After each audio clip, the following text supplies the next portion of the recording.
biasa ingin mengadopsi perangkat ajar yang sudah disiapkan di platform juga boleh. Atau Bapak Ibu menerapkan kurikulum merdeka dengan mengembangkan sendiri berbagai perangkat ajar. Silakan.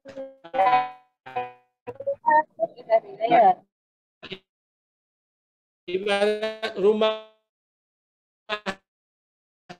kita, Bapak,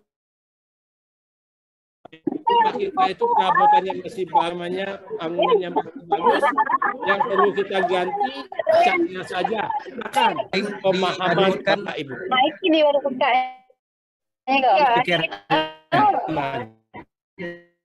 Jadi, nah,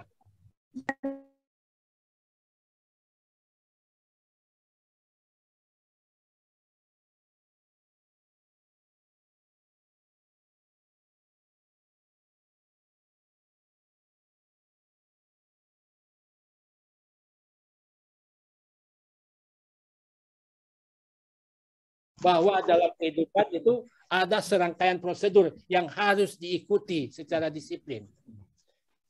Nah, ini ada hubungannya dengan penentuan skala prioritas dalam menyelesaikan suatu persoalan. Mana yang pertama, mana yang kedua, mana yang ketiga, mana yang wajib, mana yang sunnah, mana yang sudah muakkad, dan seterusnya. Nah, ini menjadi modal bagi kita setelah dewasa nanti. Nah, pada saat dewasa, Bapak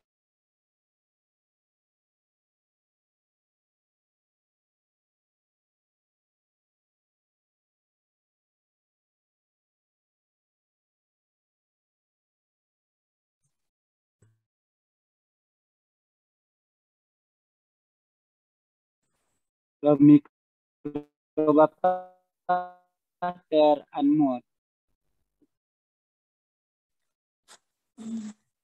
Yang laptop apa, Bang?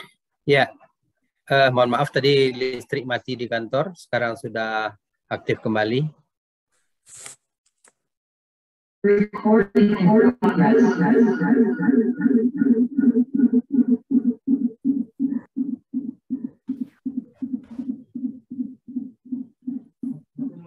Mohon maaf tadi listrik mati di kantor sehingga terputus dan sekarang sudah terkonek. Mohon izin Pak Zulfikri Anas, mic-nya lagi di mute Pak, mohon di unmute dibuka supaya kami bisa dengar suara Bapak.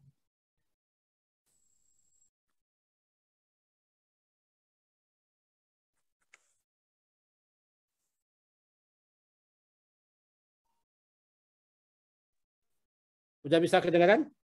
Sudah Pak, sudah. Oke. Lanjut. Jadi apa tadi? Jadi Bapak Ibu, jadi gini, jangan sepelekan ketika kita anak-anak itu belajar tentang mengelompokkan balok-balok waktu di TEBU, karena itu sebetulnya adalah latihan logika dan nalar kita ketika kita membuat kategori-kategori dalam menyelesaikan persoalan serta dewasa. Kalau seandainya kita punya kemampuan bagaimana mengelompokkan satu persoalan dengan persoalan yang lain, mana yang lebih dulu, mana urutan pertama, mana urutan kedua, mana urutan ketiga, dan apa hubungannya, itu akan memudahkan kita menyelesaikan persoalan. Makanya di situ Bapak Ibu, pembelajaran bermakna itu sebetulnya adalah bagaimana kita memberikan sebuah pengalaman belajar kepada anak sehingga anak bisa menangkap makna itu di dalam makna bagi kehidupannya selanjutnya nanti. Belajar urutan bilangan sebetulnya adalah menguatkan logika dasar kita bahwa hidup ini harus mengikuti ketentuan disiplin pertama, kedua, ketiga, keempat, dan seterusnya. Dan ketika anak nanti ke dalam kehidupan, dia sudah belajar tentang urutan bilangan. Jika seandainya setelah dewasa, pada saat antri kita menyerobot orang lain, berarti kita tahu urutan bilangan tapi kita tidak kompeten bagaimana cara menggunakan kemampuan urutan bilangan itu dalam kehidupan nyata. Jadi Bapak itu ini pembelajaran bermakna sebetulnya itu tidak bisa dicapai jika kita melakukan hanya dengan ceramah saja. Untuk itu kondisikan anak-anak itu untuk mengalami secara aktif dalam persoalan-persoalan yang nyata dalam kehidupan, sehingga hubungkan pelajaran-pelajaran dalam buku, dalam teori-teori itu dengan kegiatan-kegiatan nyata. dalam sehari-hari. Nah, sehingga Bapak Ibu, setelah anak belajar itu dia merasakan, dia mendapat makna yang luar biasa pelajaran hari ini. Kemudian Bapak Ibu, nah guru mengajar sesuai dengan tahapan capaian perkembangan didik. Seperti Bapak Ibu belajar silat, belajar ngaji seperti tadi. Kalau di kurikulum hari ini, minggu ini belajar tentang perkalian, tapi faktanya anak belum menguasai hitungan dasar, operasi hitung dasar matematika, penjumlahan belum menguasai dan sebagainya, Bapak Ibu kita fokus dulu menuntaskan kemampuan penjumlahan dulu, tahan dulu perkalian itu. Biar aja Bapak Ibu enggak apa-apa. Kenapa? Karena guru tidak dituntut dikejar untuk menuntaskan materi kurikulumnya. Jadi yang dituntut adalah bagaimana kita melakukan pembelajaran sesuai dengan kemampuan anak sejak dini.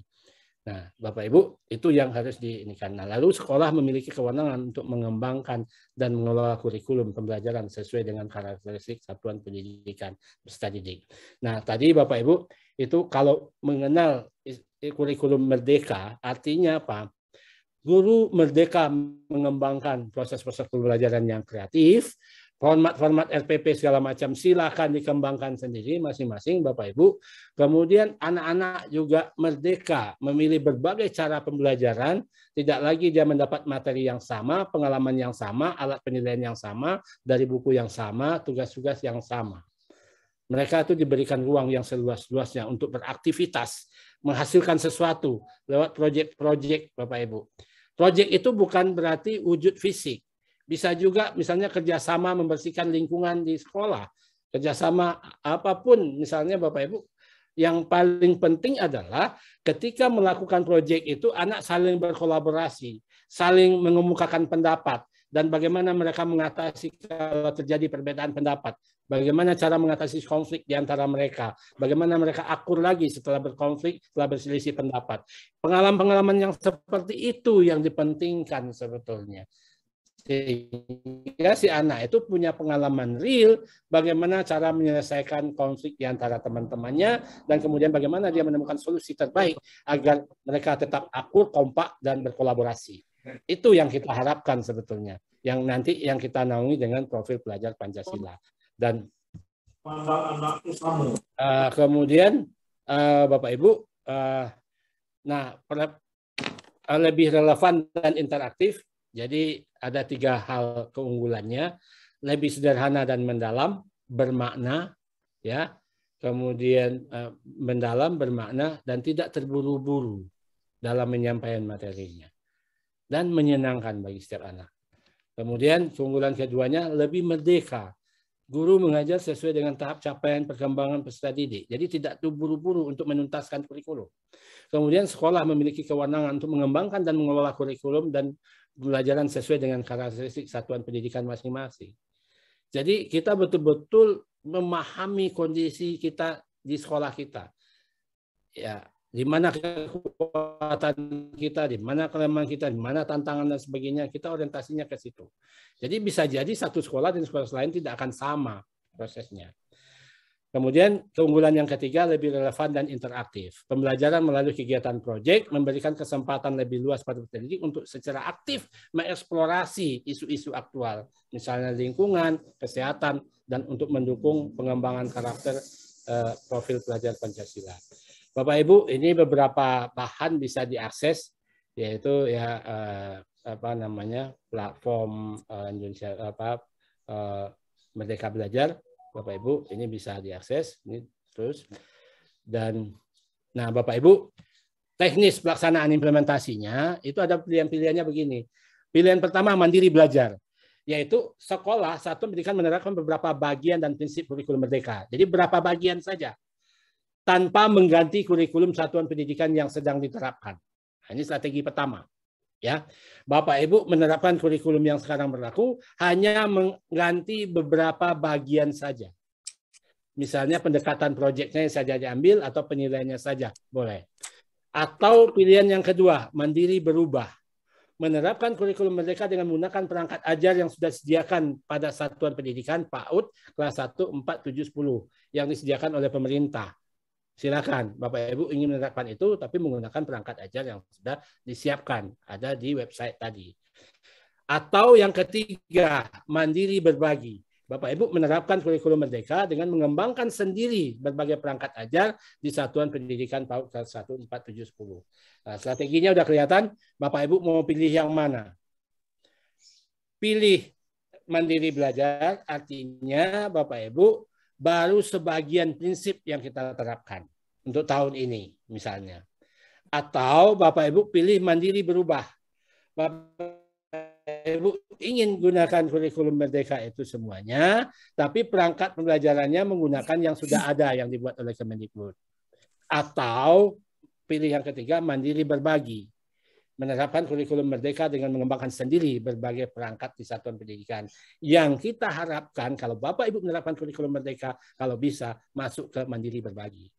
Tapi bukan karena keterpaksaan, tapi karena memang betul-betul kita sudah paham betul, baru kita menerapkan.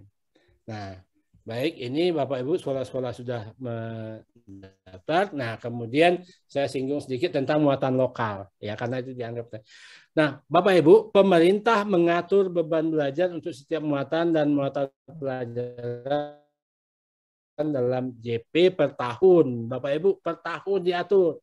Jadi lagi dalam 1 tahun ajaran. Jadi Bapak Ibu silakan.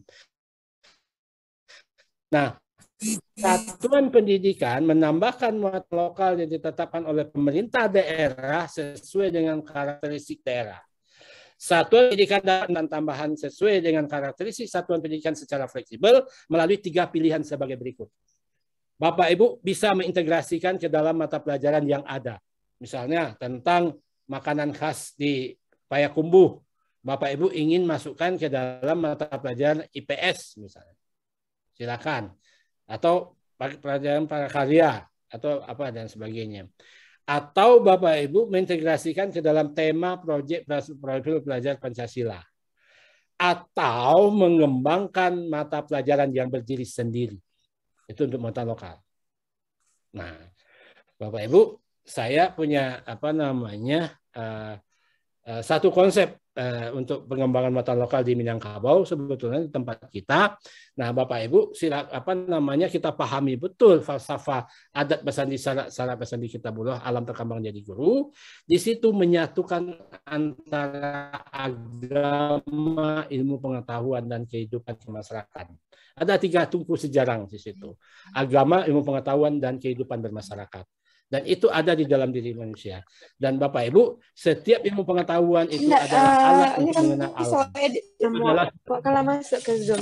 Itu artinya, belajar memahami ilmu pengetahuan, artinya kita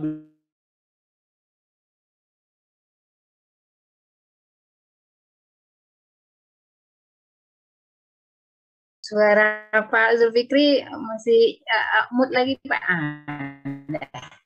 Sekarang udah. Oke, jadi Bapak Ibu, di kita itu ada 3 kekuatan, ilmu, agama, dan kehidupan bermasyarakat. Ilmu pengetahuan, apapun ilmu pengetahuannya ada alat untuk memahami alam. Alam ini adalah sunatullah. Artinya semua ilmu pengetahuan itu ada alat untuk mengenal Allah lewat ciptaannya. Nah, atas dasar hikmah yang kita dapatkan kita belajar ilmu pengetahuan dan mendalami alam ini, alam ciptaan Allah, di situ kita akan bisa mengatur kehidupan bermasyarakat. Nah, Bapak Ibu, bagi orang Minang, ketika kekuatan itu menyatu di dalam pribadi orang Minang, dan disitulah pendidikan bermakna. Nah, sekarang bagaimana Bapak Ibu bisa menyatukan antara biologi dengan agama? IPA dengan agama. Bapak Ibu bisa kita lihat contoh misalnya proses fotosintesis. Bayangkan saja Bapak Ibu, kita mengeluarkan CO2 karena itu racun dalam diri kita, kemudian ditangkap oleh pohon, itu yang diubah menjadi O2, oksigen, untuk kita bernafas.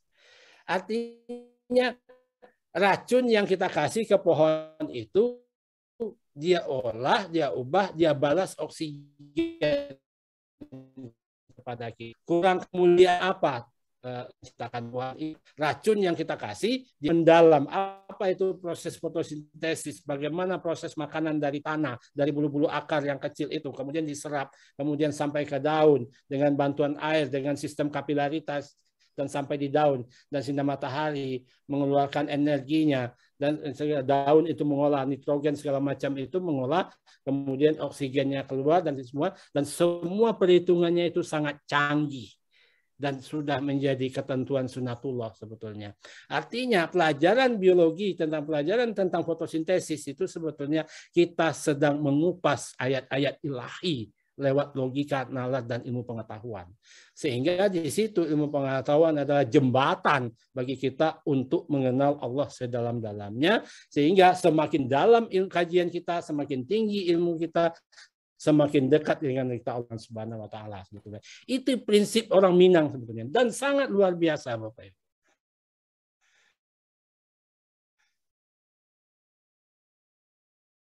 Sehingga di situ hal-hal yang macam ini bisa kita adil dalam apalagi di nah, mudah ini bisa menjadi inspirasi kita ini. Dan saya sebelum kita Bapak Ibu kan sampaikan beberapa hal seperti ini, mudah-mudahan bisa kita memandang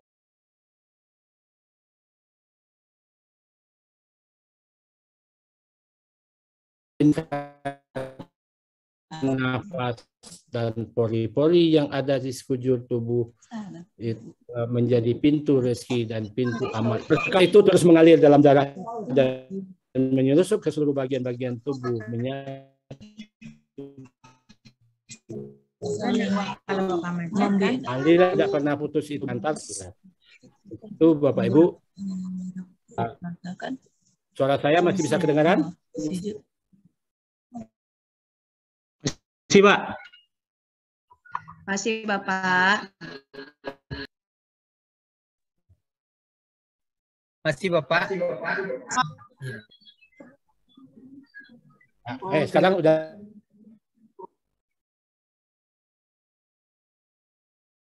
Oke. Ya, sudah ya Bapak Ibu. Oke. Ibu, ya. Kenakalan dan kerumitan persoalan para murid sebagai sumur keberkahan yang tidak pernah kering, semakin digali semakin menjernihkan pikiran dan membeningkan hati gurunya. Bapak Ibu ingat surat Abasa ketika Rasulullah ditegur ketika bermuka masam dan berpaling dan bermuka masam ketika menerima kehadiran orang buta ingin belajar. Kata Allah di situ, tidakkah kamu tahu, engkau tahu bahwa dia datang untuk mensucikan dirinya lewatmu. Itu kan, itu yang kita tolak. Berarti kalau kita menolak mereka, kita menolak keberkahan sebetulnya. Nah di sini apapun kondisi seorang anak, suka membuat onar, merepotkan, suka melanggar aturan, tidak berprestasi sehingga sangat dihindari oleh sekolah unggulan, namun mereka tetap manusia, titipan ilahi untuk kita didik. Anak-anakku, bahkan mereka berteriak mengatakan kalian merepotkan atau menjadi ancaman karena terpapar radikalisme dan ramai-ramai ingin menyingkirkan kalian dari dunia pendidikan. Kosong. Sumber energi yang membakar semangat belajarku, menaklukkan tantangan dalam mendidik. Bagi pendidik sejati, kalian adalah pemegang kunci keikhlasan yang membuka pintu menuju jalan untuk melipat gandakan tanpa riba. Sungai tanpa muara yang terus mengalirkan keberkahan tanpa henti sampai kapanpun, sekalipun aku telah tiada. Anak-anakku, mendekatlah, jangan menjauh. Tangan ini selalu terbuka untukmu, melompatlah ke Tuanku. Mari kita jalan bersama sampai pada batas di mana kaki mulai kuat untuk berjalan sendiri menuju ridho ilahi. Nah, Bapak Ibu, kira-kira itu catatan-catatan penting tentang intinya adalah bagaimana kita betul-betul menyadari bahwa setiap individu anak manusia itu adalah manusia yang berpikir, yang punya hati nurani, yang punya potensi unik, karena Allah tidak mengenal produk gagal. Mari kita dampingi anak-anak itu dengan sepenuh hati, dengan seikhlas mungkin, Dan insya Allah setiap denyut nadi kita, tarikan nafas kita, dan detak jantung kita menjadi pintu keberkahan yang mengalir sampai kapanpun tanpa henti, walaupun kita sudah di alam baka. Baik, terima kasih Bapak Ibu.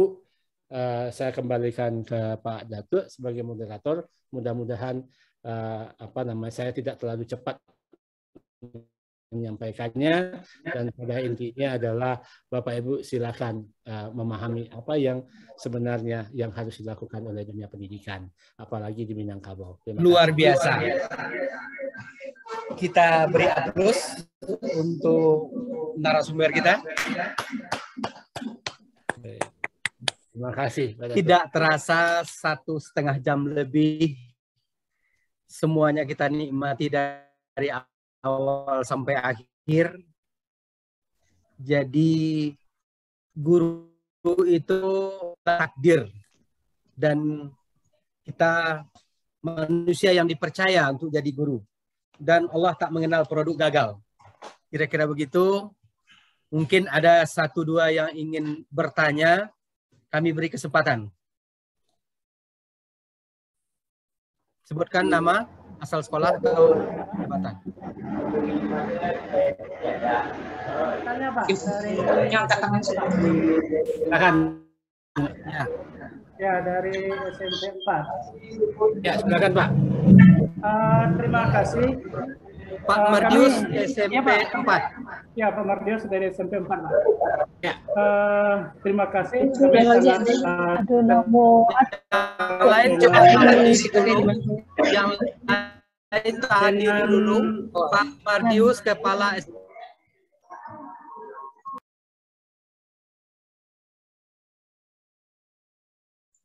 Pak Dasril suaranya di mute, Pak.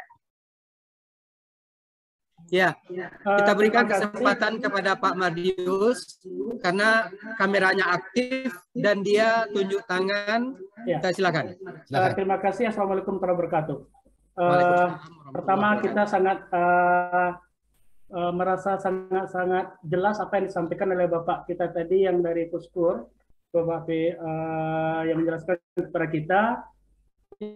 Yang menjadi pertanyaan bagi kami, ketika kita nanti menjalankan kurikulum Merdeka, di sana ada kebebasan sekolah untuk menentukan beban mengajar atau beban mengajar setiap guru. Andai kata ada nanti kita sepakati satu buah mapel yang kita satu semester ini hanya sedikit mengajarkan, kemudian kita lebihkan pada semester berikut. Bagaimana konsekuensi dengan Dapodik, Pak? Oke. Karena pada Dapodik kan juga ada jam mengajar. Silakan langsung, kemudian Pak. Yang itu saja. Ada lagi satu, Pak. Oh iya, cepat. Kemudian untuk proses PBM, kalau kita lihat ini kita harus kembali kepada belajar tuntas, monthly learning gitu. Ada di antara di sana kita harus perhatikan. Ada hal yang kami ingin tanyakan. Ketika guru ini itu sesuai dengan kemampuan siswa, sementara kita juga mempersiapkan siswa kita untuk ke jenjang yang lebih tinggi. Kalau kita nanti hanya memperhatikan hanya kemampuan siswa, jangan-jangan nanti anak hanya dalam kemampuan itu saja. Kemudian dia akan canggung untuk melanjutkan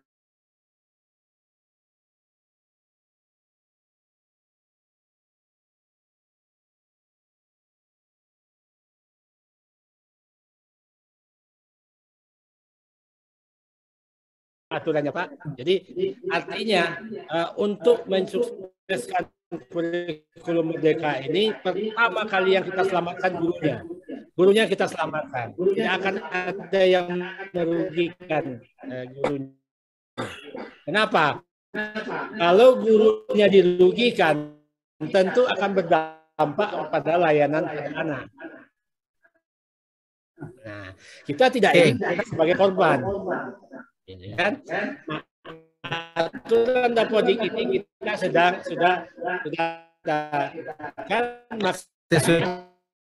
kan menyesuaikan, makanya kita membuat waktunya itu tahun. Jadi kan tolong Bapak di sekolah dengan baik kaji sedalam-dalamnya bagaimana Bapak Ibu mengatur kegiatan pelajaran di ya. Uploading Bapak Ibu kita akan siapkan. Di mana kebijakan kurikulumnya, Bapak Ibu, kata Pak Menteri, apapun kebijakan kurikulumnya untuk menyelamatkan siswa, kita tidak mungkin menganiaya guru. Nah, jadi atur Pak. Nanti bagaimana teknisnya mungkin kita tidak bisa bahas. Yang kedua, Bapak Ibu, saya balik begini. Kalau kemampuan anak tidak berkembang, sementara semua kurikulum disampaikan dengan 100% tuntas untuk masuk. Pertanyaan saya, cukupkah modal anak untuk melanjutkan pendidikan ke jenjang tingginya? Kenapa? Karena proses pembelajaran di jenjang. Jadi proses pembelajaran itu selalu dimulai dengan asesmen diagnosis. Ya. Oke. Dengan mungkin besok lebih baik dari hari ini, sehingga tidak ada anak yang ketinggalan sebetulnya. Kalau prinsip itu yang dipakai, gitu kan? Karena apa? Kalau kemampuan anak tidak berkembang, sementara materi habis disampaikan tuntas kurikulumnya, adakah jaminan anak punya modal untuk melanjutkan? Enggak juga. Oke, substansinya sudah didapat. Oke. Ya. Materi esensi kurikulum darurat. Oke. Pak Sahrul, silakan. TK, SMP, TK, nanti SD 1. Silakan. Pak Sahrul. Ya, terima kasih Pak Das.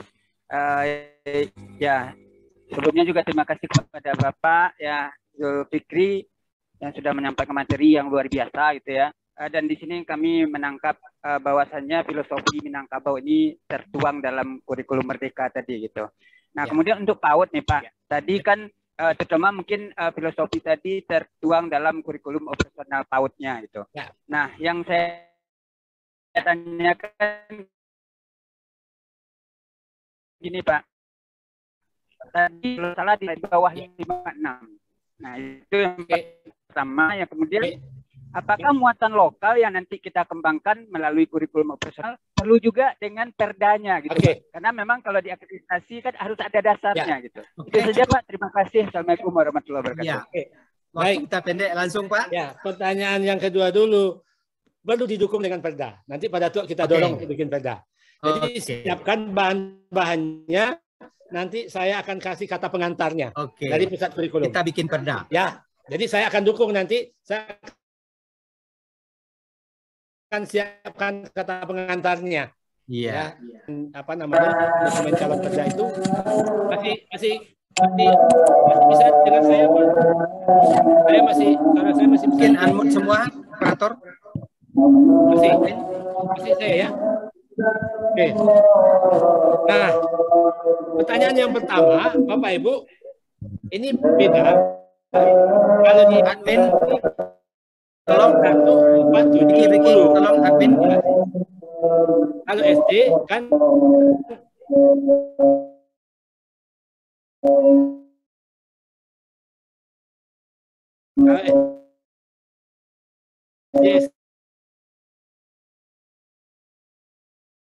SMP, SMA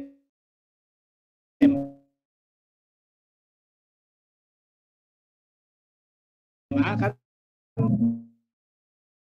di SD, SMP, SMA mulai dari kelas 1, kelas 4, kelas 7, kelas 10. Kalau di PAUD tahun pertama tahun 3 sampai gitu. Gitu Pak.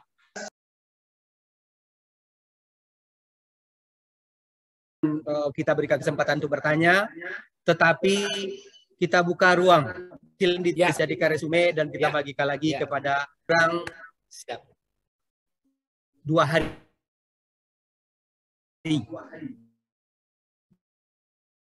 Senin paling lambat kita terima chatting untuk bertanya dan berkomunikasi tentang bagaimana kurikulum Merdeka. Cukup jelas, sangat jelas, dan tindak lanjuti. Pertama, teruskan K13. Kedua, silakan di fixing atau K13 dijalankan, kemudian pilih materi. Kemudian yang ketiga, selama 2 hari masuk sekolah. Kita tinggal teruskan. Terhadap muatan lokal ada 3 strategi di dalam tema proyek. Yang ketiga, pengembangan mata pelajaran muatan lokal sendiri dengan perda di kabupaten kota. Terima kasih Pak Fazul, Udazul, senang sekali. Terima kasih kepada seluruh tim kru, teknisi, Pak Kabid Digdas yang sudah all out ini, Pak Vicky. Ini baru sesi pertama kita lakukan, seperti luar biasa ada 300-an peserta yang bergabung dan tim kurikulum dinamika, kepala sekolah, guru partisipasi. Terima kasih. Mudah-mudahan bagaimana kita menyikapi serial program dari Bapak atau Mas Menteri kita, yaitu program Merdeka Belajar. Kurikulum Merdeka adalah sesi ke-15 dari kurikulum Merdeka Belajar. Terima kasih Pak. Dan juga kepada semua, mungkin tidak puas, tetapi inilah awal untuk kita melakukan perbaikan dan memajukan pendidikan Kota Payakumbuh. Luak 50. Ditunggu kehadiran Bapak Zulfikri Anas di Payakumbuh dalam waktu mudah-mudahan tidak terlalu lama. Kita foto bersama. Angkat tangannya, dada-dada. Semua kita sedang melakukan, kita semangat untuk melaksanakan, mengimplementasikan kurikulum Merdeka. Terima kasih. Hari ini masih ada ya? Masih foto? Oh, Oke, ada berapa halaman? Ada berapa halaman ya sesinya? Oke, sedang masih proses foto oleh operator kita. Oke, silakan per halamannya. Oke, dadah semua ya. Ya. Supaya tidak seperti background Pak Ade senyumnya, Bu Linda, MGMP. Nah, ini oke, masih oke. Ya. Ya. Oh, ini mereka senyumnya semua. Berarti kurikulum Merdeka sudah memerdekakan pendidikan. Amin. Dan bisa pulang kampung membantu kita. Insya Allah kita sudah anggarkan tahun 2023 bikin kurikulum muatan lokal.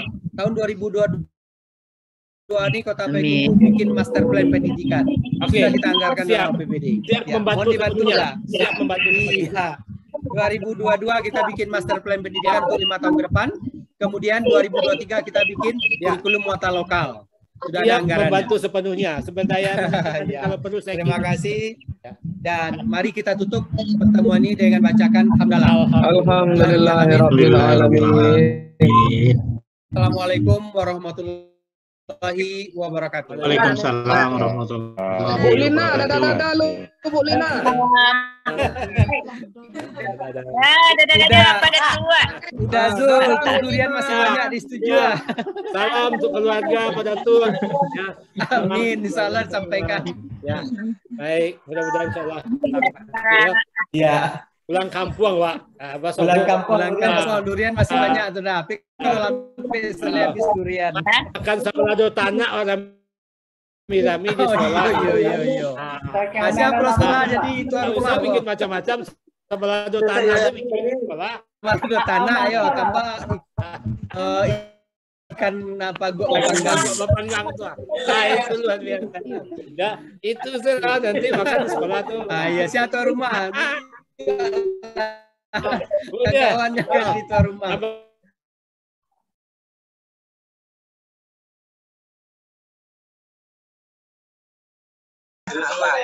Adik. Serius mana Pak Ade? Serius mana Ade? Pak Zulfikri. Oke, berarti tambah loh kan sambal lado tanah, ikan bagok panggang, sambalo menggatuk jari yang mudo. Mantap, mantap.